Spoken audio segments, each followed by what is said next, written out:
Christianity is not declining, contrary to many of our perceptions, whether we're secular or religious. The reason we think it is because we over-index on white Westerners. So it is certainly the case that in Western Europe and in North America, that the proportion of people who are identifying as religious in general and also identifying as Christian is declining. But that is a localized phenomenon to the West, and in particular to white Westerners. What's also interesting, if you just look within America, is that people who are moving from identifying as religious, identifying as Christian, to identifying as non-religious or of no particular religion, are largely being drawn from cultural or theologically liberal Christians. So the proportion of people who are actively engaged in Christian community and you seem to have real convictional beliefs that they're living out of is holding pretty steady. But the proportion of people who are saying that they are Christian when in fact they have no real involvement with church or engagement with Christian fellowship in any particular way is certainly declining. Yeah, if we look globally over the next 40 years, Christianity is not only not declining, it's set to increase slightly from about 31% of the world to 32% of the world.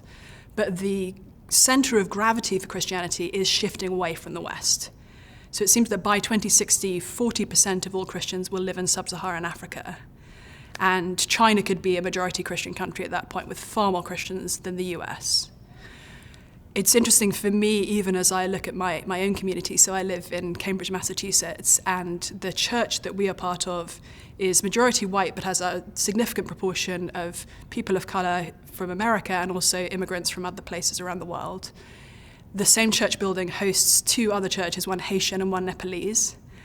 And if I look at the Christian club at my daughter's public elementary school, it's minority white. We have about 40% kids from Ethiopia and Eritrea.